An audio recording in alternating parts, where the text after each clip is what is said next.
আমরা আজকে হাত বাঁধা এবং চোখ বাঁধা। আপনার হাত দুইটা যদি এইভাবে যদি বাঁধা থাকে, আবার চোখও যদি বাঁধা থাকে, তাহলে আপনাকে কেউ মনে করেন গাড়ি থেকে ফেলে দিল, আটকে নিয়ে যাচ্ছিল জোর করে, গাড়ি থেকে ফেলে দিল হাত আর চোখ বাঁধা অবস্থায়।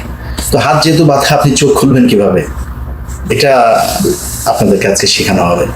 বিএনপির একজন স্থায়ী কমিটির সদস্য জনাব সালাউদ্দিন, তো সালাউদ্দিন ভাই আপনাদেরকে আজকে শিখাবেন কিভাবে হাত এবং চোখ বাঁধা থাকলেও হাত দিয়ে চোখ খোলা যায়। আপনারা জানেন যে সালাউদ্দিন আহমেদ তিনি দীর্ঘদিন 10 বছর তিনি ভারতে ছিলেন।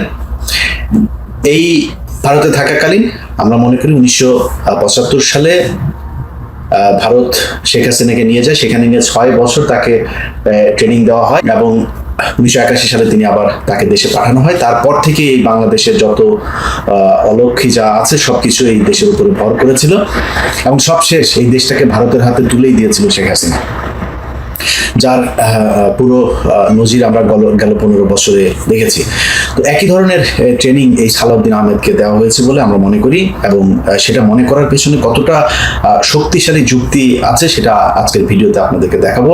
একদম সালাউদ্দিন আহমেদের নিজের বক্তব্য, এগুলো আমি খুঁজে তারপর বের করেছি যে সে কত ডাহা মিথ্যা কথা তার এই গুণ নিয়ে বলেছেন। সালাউদ্দিন আহমেদ কখনোই গুম হন নাই। সালাউদ্দিন আহমেদ ভারতের রাষ্ট্রীয় অতিথি হিসেবে সেই দেশে গিয়েছিলেন, সেই দেশে তাকে 10 বছর ট্রেনিং দেওয়া হয়েছে। এবং এই যে আজকে যেই বাংলাদেশে রয়ের যেই ক্রাইসিস, তাদের যেই একটা ভ্যাকিউম তৈরি হয়েছে, তাদের পক্ষে আওয়ামী লীগের লোকজন তো আর এখন নাই। তো নতুন করে কারা কাজ করবে? এই কাজ করার লোক হিসেবে তাকে যাতে নিয়োজিত করানো যায়, সেই কারণেই তারা তাকে 10 বছর রেখেছিলেন এবং সেখানে তিনি ট্রেন্ড আপ হয়েছেন।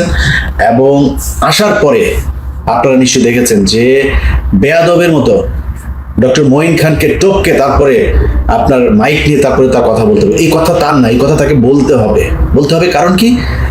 এর কারণ তিনি যেই দিন উত্তরার যে বাসা থেকে তিনি আটক হয়েছিলেন, সেই বাসাতে তিনি এক নারীকে নিয়েছিলেন এবং ওই নারী সহ এই আইনশৃঙ্খলা বাহিনী তাকে ধরার পরে হতে পারে আমাকে যিনি এই বিষয়টা বলেছেন তিনি যেহেতু নিশ্চিত করেন নাই, বাট হতে পারে সেই মেয়েই হয়তো তাদের ট্র্যাপ, সেই মেয়েকে দিয়ে তার অবস্থান নিশ্চিত করা হয়েছে এবং সেখান থেকে তাকে ধরা হয়েছে। ধরার পরে সেগুলো ভিডিও করা হয়েছে এবং এখন সালাউদ্দিন যা বলছেন সবকিছু তাদের শিখিয়ে দেওয়া, এটার বাইরে তার যাওয়ার কোনো সুযোগ নাই। কারণ তাদের কাছে সেই মেয়ের, তার সাথে সব ভিডিও সবকিছু তাদের হাতে আছে, সে চাইলেও এখান থেকে বের হইতে পারবে না। আচ্ছা, এখন এটা আপনাদের সামনে আমার কোনো প্রমাণ নেই, আপনাদের বিশ্বাস করারও দরকার নাই, এটা আমার আলোচনার বিষয় না। আজকে আলোচনার বিষয় হচ্ছে সালাউদ্দিন আহমেদ যে গুম হন নাই সেটার প্রমাণ সালাউদ্দিন আহমেদ নিজে বলবে আপনাদেরকে আজকে। আচ্ছা, সালাউদ্দিন আহমেদ প্রথমে, এটা নিয়ে কোনো দ্বিমত নাই, আইন শৃঙ্খলা বাহিনী বলেন, যারাই তাকে তুলে নিয়ে গেছে, তার পরিবার, তিনি, গণমাধ্যম, সব জায়গাতে আমরা একটা জিনিস শুনেছি, তিনি উত্তরের একটা বাসা থেকে আটক হয়েছিলেন। কারা আটক করেছে সালাউদ্দিন আহমেদকে?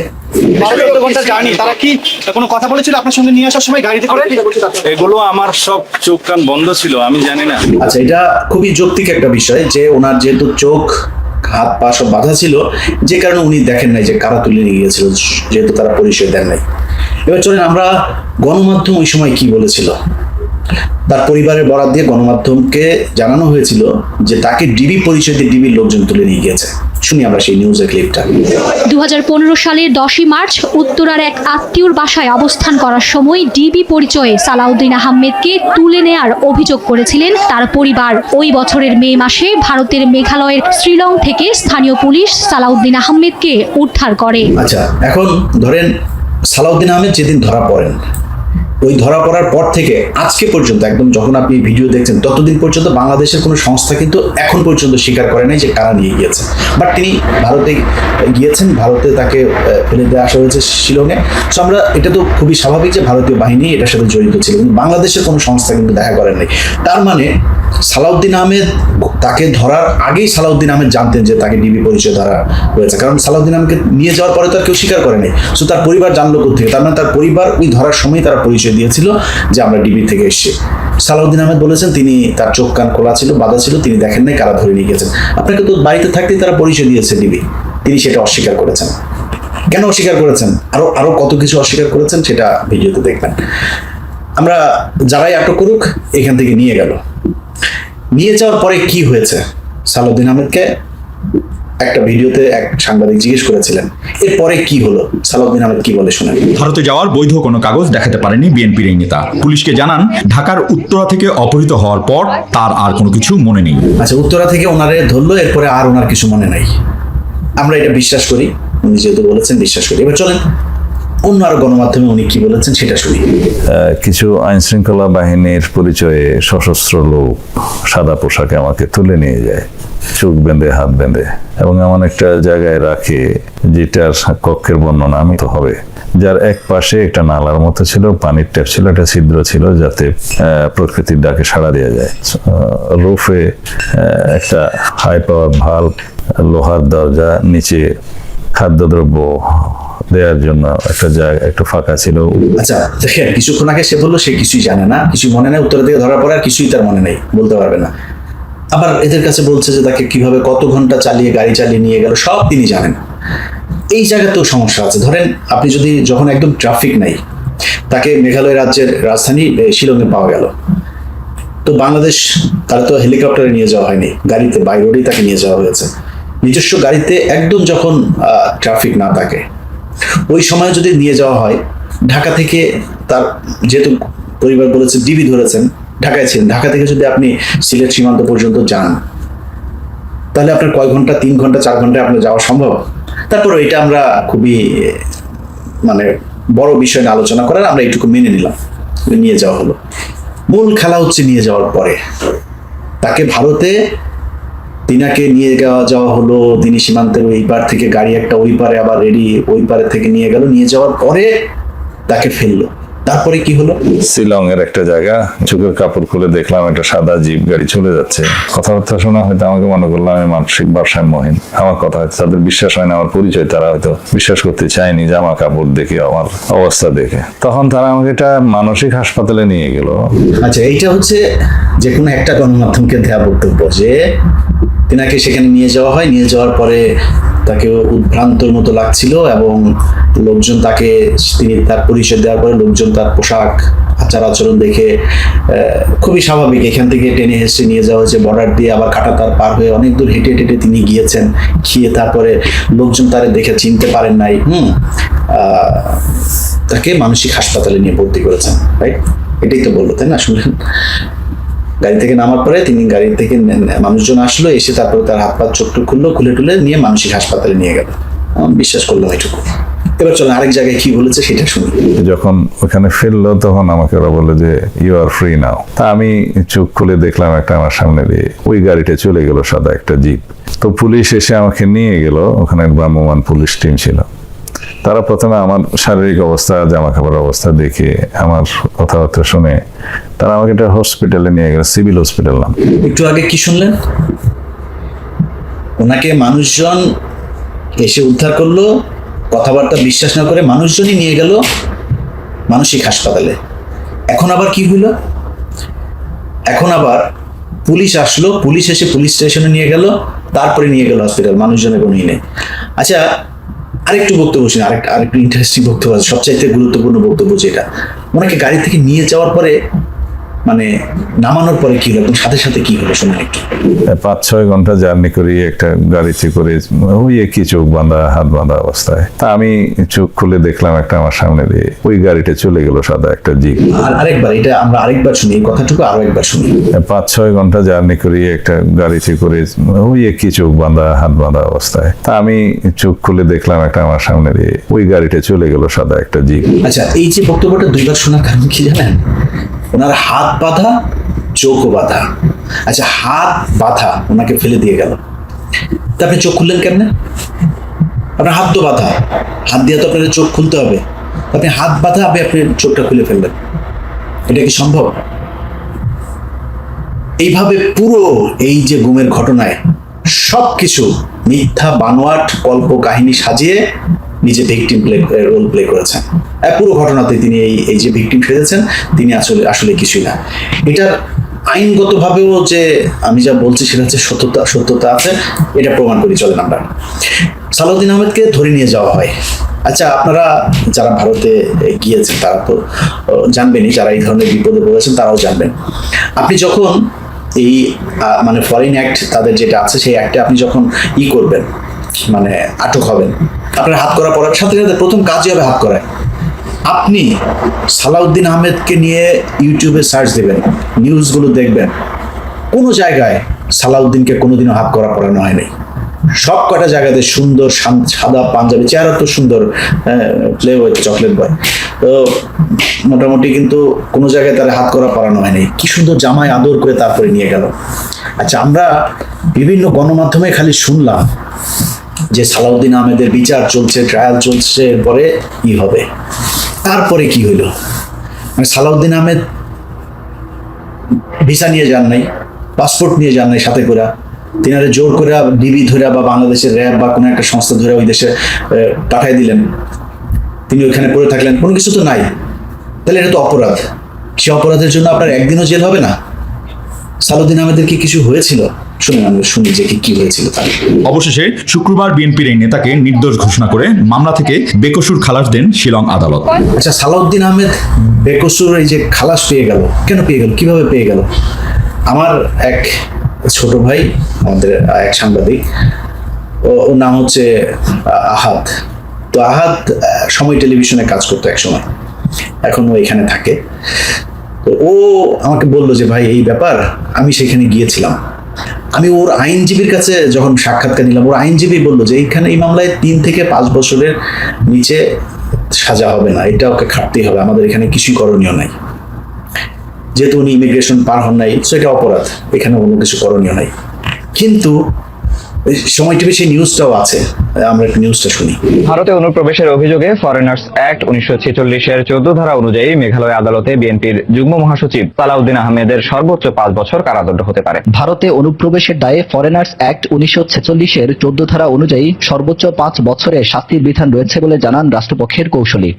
আমি বিং পাবলিক প্রসিকিউটর, আমার আর্গুমেন্ট আমি চাইবো যে 5 বছর ম্যাক্সিমাম। আচ্ছা, এই সংবাদ সংগ্রহ করতে ভারতে গিয়েছিলেন আহাদ, এবং আহাদ সেখানে সালাউদ্দিন সাহেব কোন বাসায় ছিল, সেই বাসার ধরনটাও, সেই বাসাতে গিয়েছিল, সেই বাসায় গিয়ে সেই বাসার পরিবেশ কেমন সেটাও সে দেখে এসছে। আমরা আহাদের কাছ থেকে একটু শুনি যে ঘটনা কি ঘটেছিল। আমার যতটুকু মনে পড়ছে 2016 সালের মার্চের শুরুর দিকে আমি গিয়েছিলাম ভারতের শিলংয়ে সালাউদ্দিন সাহেবের একটা ইন্টারভিউ নিতে এবং তার মামলার কি পর্যায়ে রয়েছে সেই বিষয়ে জানতে। সেখানে গিয়ে টাইমস অফ ইন্ডিয়ায় একজন সাংবাদিক কাজ করেন আমার বন্ধু, তার সহায়তায় সালাউদ্দিন সাহেবের বাড়িতে গেলাম, যে বাড়িতে তিনি থাকেন। সেই বাড়িতে গিয়ে অসাধারণ একটি বাড়ি, যেটা বাংলো বাড়ি। আমি আমেরিকায় আসার আগে এত সুন্দর আমি বাড়ি দেখিনি। সেই বাড়িতে তিনি থাকতেন, কিন্তু সেই বাড়িতে গিয়ে আমি তাকে পাইনি। আমি যতটুকু মনে পড়ছে 12টা বা 1টার দিকে গিয়েছিলাম। তারপরে তাকে না পেয়ে আমরা আদালতে গিয়ে তার মামলার সরকারি কৌঁসুলি যিনি রয়েছেন তার ইন্টারভিউ নেই, এবং সরকারি আইনজীবী তিনি আমাদেরকে বলেছিলেন যেহেতু সালাউদ্দিন সাহেব ভারতে বিনা পাসপোর্টে তিনি অনুপ্রবেশ করেছেন, বিনা ভিসায় অনুপ্রবেশ করেছেন, সে কারণে অবৈধ অনুপ্রবেশের দায়ে তার সাজা হতে পারে সেই দেশে, এবং ভারতের আইন অনুযায়ী তার 3 থেকে 5 বছরের সাজা হতে পারে। আহাদ যখন আইনজীবীর সাথে কথা বলে, সেই আইনজীবীও কিন্তু তাকে বলেছিল যে সাজা হবে। এটাতে সে খুবই সারপ্রাইজ হয়েছে যে এই মামলায় তারপর সাজা হলো না কেন, সেটা জানে না। আহাদের কাছ থেকে শুনি আমরা। তারপরে আমরা যেটা দেখলাম, যখন এই মামলার রায় হলো তখন এই মামলাতে সালাউদ্দিন সাহেব তিনি নির্দোষ খালাস পেয়েছিলেন, তাকে কোনো সাজা দেওয়া হয়নি। তারপরে আমরা দেখেছি এটা যখন উচ্চ আদালতে এই মামলা যায়, সেই উচ্চ আদালতেও সালাউদ্দিন সাহেব এই মামলার রায় তার পক্ষে ছিল। এই হচ্ছে অবস্থা। তারপরেও তার কোনো খুশি হয় নাই, আইনজীবী নিজেও জানেন না কেমনে হইলো, কি হইলো। রাজকীয় জায়গায় তিনি থাকতেন, তো তিনার বেকসুর খালাস হয়ে গেল। আচ্ছা, খালাস যখন হইল, খালাস হওয়ার পরে কি হবে? ওই দেশের সরকার তো তারা রাখবে না ওইখানে, তাই না? তারে পাঠাই দেবে এই দেশে, এবং না আসলেও তার কিন্তু সরকার কিন্তু আবার ফের তাকে তার বিরুদ্ধে কিন্তু চার্জ আনবে। তিনি বাংলাদেশ সরকারের কাছে ট্রাভেল পাস ছিলেন। ট্রাভেল পাস চাওয়ার পরে তাকে কিন্তু ট্রাভেল পাস দিয়েছিল সরকার, এবং এটারও প্রমাণ আছে, শুনুন। ট্রাভেল পাস হাতে পেয়েছেন বিএনপি নেতা সালাউদ্দিন আহমেদ। গতকাল বিকেলে আসামের গুয়াহাটিতে বাংলাদেশ সহকারী হাই কমিশন কার্যালয় থেকে ট্রাভেল পাস সংগ্রহ করেন তিনি। বাংলাদেশ মিশনের সহকারী হাই কমিশনার রুহুল আমিন জানান, এর ফলে সালাউদ্দিন আহমেদ যে কোনো দিন দেশে ফিরতে পারেন। আচ্ছা, সালাউদ্দিন আহমেদের দেশে ফিরতে কোনো বাধা নাই। ট্রাভেল পাস পেয়েছেন, ট্রাভেল পাস তিনি হাতেও নিয়েছেন। বাংলাদেশের সাংবাদিকরা তার কাছে গিয়েছে, জিজ্ঞেস করেছে যে ভাই দেশে কবে যাবেন। সাংবাদিকদেরকে সে কি বলেছে শুনেন। বন্দি দশা থেকে মুক্ত হয়েও দেশে ফিরতে পারেননি 9 বছর। এই জীবনকে আয়না ঘরের চেয়েও ভয়ঙ্কর বললেন সালাউদ্দিন। আচ্ছা, বাংলাদেশের সাংবাদিকদের কাছে তিনি বলেছেন যে আমি দ্রুত দেশে ফিরতে চাই, আমি দেশে যাওয়ার জন্য উদ্গ্রীব হয়ে আছি, সেই নানান কথাবার্তা বলেছেন। ভারতীয় একজন সাংবাদিক, পশ্চিমবঙ্গের যে সময় টিভির প্রতিনিধি, এই ব্যক্তি সম্ভবত, আমি একটা ভিডিও পেয়েছি, তিনি সালাউদ্দিনের সাথে কথা বলেছিলেন। সালাউদ্দিন সাহেব তাকে কি বলেছেন চলেন আমরা সেইটা একটু শুনি। তিনি বলছেন বাংলাদেশে যাওয়ার আগে বিভিন্ন রাজ্যে কি ঘুরে বেড়াতে চান, একই সঙ্গে তার যে শারীরিক অবস্থার শারীরিক যে চিকিৎসা, সেই চিকিৎসাও তিনি করাতে চান। আচ্ছা, ভারতীয় বাংলাদেশের সাংবাদিকদের কাছে বলছে যে আমি দেশে যেতে চাই, ট্রাভেল পাসও নিয়েছেন, আবার বলছে ট্রাভেল পাস পাই নাই। আবার ভারতের সাংবাদিকের কাছে বলছে যে আমি একটু রাজ্য ঘুরে দেখতে চাই। ভারত ওনার খুব পছন্দের একটা দেশ, উনি রাজ্যগুলো ঘুরে ঘুরে দেখছে। মানে 10 বছর গুম ছিলেন, এরপর আরো কিছুদিন ভারত ঘুরে ঘুরে দেখবেন, এই জন্য উনি এখন দেশে আসবেন না। সবশেষ তিনি আবারও ট্রাভেল পাসের কথা বললেন যে আমাকে ট্রাভেল পাস দেওয়া হোক, দিলে আমি যাবো। এরা কিন্তু ট্রাভেল পাস নিয়েছেন তিনি, তো ট্রাভেল পাস নিলে সেটার আবার বাধ্যবাধকতা আছে যে সম্ভবত 6 মাসের ভেতরে বোধহয় সেটা দিয়ে যেতে হবে, বা 60 দিন অথবা 90 দিন, এরকম একটা আছে, সময়সীমা আছে। ওই সময়ের মধ্যে আপনাকে ট্রাভেল পাসটা ব্যবহার করতে হবে। তো তিনি কিন্তু করেন নাই। প্রথম যেগুলো নিয়েছেন সেই ট্রাভেল পাসগুলো দিয়ে কিন্তু তিনি ব্যবহার না করে সব শেষে তিনি ট্রাভেল পাস নিয়ে তিনি চলে আসলেন। এতদিন আসেন নাই। যখনই 5 তারিখ শেষ হলো, সাথে সাথে তিনারে বাংলাদেশে আসার সব সমস্যার সমাধান হয়ে গেল। তিনি ভারতের সরকারও কোনো কিছু বলে নাই, বাংলাদেশের সরকারও কোনো কিছু বলে নাই, তিনি দেশে চলে আসলেন। দেশে আসার পরে তিনি কি করেছেন? প্রথম দিনই সালাউদ্দিনের গাড়িতে চড়ে, এস আলমের গাড়িতে চড়ে আপনার সাইফুল আলমের বিমানবন্দর থেকে গিয়েছেন বাড়িতে। এরপরে তাকে শোকজ করা হলো।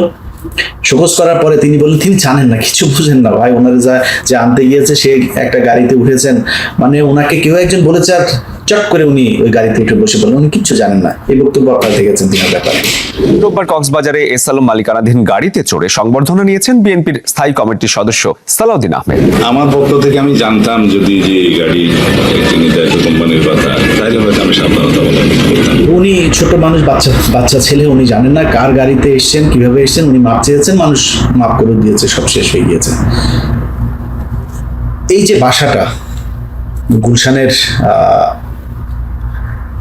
বাড়ি নম্বর 1A, রোড 8, গুলশান 1, এই বাড়িটা উনি নিয়েছেন ইউনাইটেড হসপিটালের যে রাজা মিয়া আছে, এই আওয়ামী দালাল, তার কাছ থেকে তিনি গিফট নিয়েছেন এই বাড়িটা। আমি বাড়ির নাম্বার সব বলে দিলাম, যার খোঁজ নিয়ে দেখেন এবার। সেটা তাকে দেওয়া হয়েছে এবং একজন ব্যক্তির মাধ্যমে, আমি তার নাম বলছি না বা কার কাছ থেকে শুনেছি সেটা আমি বলছি না, একজন ব্যক্তির মাধ্যমে তিনি 50 লাখ টাকা দেশে ঢোকার আগে রাজা মিয়ার কাছ থেকে নিয়েছেন, রাজা মিয়া দিয়েছে। এগুলো নিয়ে বিস্তারিত অন্য আরেকদিন কথা বলবো। আজকে প্রথম পর্ব এই পর্যন্ত থাকুক। শুধু এইটুকু বলে রাখি, ইউনাইটেডের রাজা মিয়ার নামে 5টা হত্যা মামলা। রাজা মিয়ার নামে এই পর্যন্ত অনেকগুলো নিউজ হয়েছে। এই রাজা মিয়া, এই হাসিনার যেই আপনার বিদ্যুৎ খাতের, জ্বালানি খাতের যেই পাওয়ার প্ল্যান্টের সে একজন, তারপরে তারা কোনো কিছু বলে এখন পর্যন্ত সরকারের মানে তার ব্যাপারে কোনোই নেই। এর কারণ হচ্ছে ইউনাইটেডের পুরো ঠিকাদারি নিয়েছে হচ্ছে সালাউদ্দিন। আর এস আলমের যত প্রপার্টি, যা কিছু করা দরকার সব কিছু উনি করছে, সেটা অলরেডি হয়েছে। আমি ওই কারণে ওইটার আলোচনায় গেলাম, ওইটা নিয়ে বিশদ আলোচনা হবে পরের একটা পর্বে, এটা নিয়ে আমরা কথা বলবো। জাস্ট যেটা জানেন না কেউ সেটা বলে রাখলাম। গুলশানের বাড়ি নাম্বার 1A, রোড 8, গুলশান 1, এটা রাজা মিয়ার ছিল। রাজা মিয়া তাকে গিফট করেছে, তার কাছ থেকে লিখে নিয়েছে। খোঁজ নিয়ে দেখেন সেই বাড়ি কয়েকদিন আগে ট্রান্সফার হয়েছে, কার কাছ থেকে কার কাছে গিয়েছে, যান খোঁজ নেন। এই হচ্ছে অবস্থা। ইউনাইটেডের রাজা মিয়াকে সেভ করার জন্য যা কিছু করার দরকার সব কিছু করছে। এই ভারতীয় চরগুলোকে ঠেকানোর জন্য ভারত থেকে ট্রেনিং নিয়ে আসা সালাউদ্দিন এখন ঠিকাদারি নিয়েছে, যে কারণে তার কথাবার্তা সবকিছু দেখবেন আওয়ামী লীগের মতো মনে হয়। আমাদের সমস্যাটা ওই জায়গাতেই।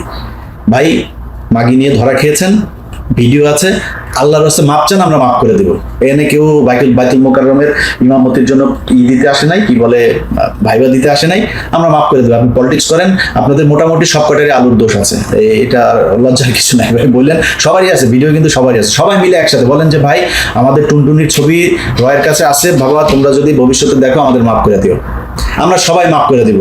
কারণ এই বুড়া যেই শালা যেই কটা আছে সব শালারই আলুর দোষ, এই সব শালার সব কটারই ভিডিও আছে। সো এই শালাদের দিয়ে আর কোনো কাজ হবে না। তারেক রহমান বিএনপিকে নতুনভাবে নতুনদেরকে নিয়ে ঢালাওভাবে সাজাচ্ছে এই দলটাকে। আমরা বিশ্বাস করি যে তারা রয়ের কাছে বিক্রি হয় নাই বা ইচ্ছার বিরুদ্ধে তাদেরকে দিয়ে কিছু করাইতে পারবে না। এবং বিএনপির রাজনীতির সাথে যারা থাকবে, বাংলাদেশের রাজনীতিতে যারা থাকবেন, সবার কাছে অনুরোধ, ভাই টুনটুনির ব্যাপারে সাবধান। আপনাদের কিন্তু এই আলুর দোষ এর কারণে কিন্তু আমরা পুরো দেশের মানুষ সাফার করব। আমরা বিএনপি নিয়ে আমাদের কোনো সমস্যা নাই, আমাদের সমস্যা হচ্ছে ভারত যেন বিএনপিকে গ্রাস করতে হবে। কারণ বাংলাদেশ, আমরা যদি এখন রাজনীতিকরণের দিকে যাই, আমরা -2 এর দিকে যাই, এটাই দেশের জন্য ভয়ঙ্কর বিপদ ডেকে আনবে। অতএব আমাদেরকে বিএনপির উপরে ভরসা করতে হবে। সো বিএনপির যাতে ভারতের হয়ে খেলতে না পারে দেশের মানুষের ভাগ্য নিয়ে, সেই দিকে আমাদের নজর রাখতে হবে। সেই কারণে আজকের পুরো ভিডিওটা। সালাউদ্দিন ভাই, আপনাকে নিয়ে আমার কোনো ক্ষোভ নাই, আপনার সাথে আমার ভালো সম্পর্ক ছিল, ভালো সম্পর্ক থাকবে, কোনো সমস্যা নেই ভাই। আপনি বিপদে পড়ছেন, আপনার কাছে অনুরোধ, হয় রাজনীতি থেকে সরে যান অথবা সবার কাছে মাপ চান যে আমার টুনটুনি ভিডিও আছে, আমি আপনাদের সাথে মাপ চাচ্ছি, ভুল হয়ে গিয়েছে, আর ভুল করবো না, করলেও কেউ যাতে রেকর্ড করতে না পারে সেই ব্যবস্থা করেই করব। সাবধানে করেন, যেখানেই করেন সিপা চাপায় নিজের আওতার ভেতরে করেন। তো এটাই হচ্ছে মূল বিষয়। আমার মনে হয় বিএনপির যারা সালাউদ্দিনের হয়ে তারপরে আমাদের ছবি দিয়ে ঝাড়ু মিছিল, জুতা মিছিল করেছেন, ভাই আপনার নিয়ে মানে আলোচনা করা, আপনার নিয়ে কথা বলার ওই সময় সুযোগ কোনোটাই নাই, সব বলাও যাবে না। আপনি ভাই ছাগলের 3 নম্বর কা বাচ্চা, আপনি যেটা করবেন ওইটা দিয়ে আমার যাবেও না, আসবেও না। আপনার নেতারও আপনি বাঁচাইতে পারবেন না।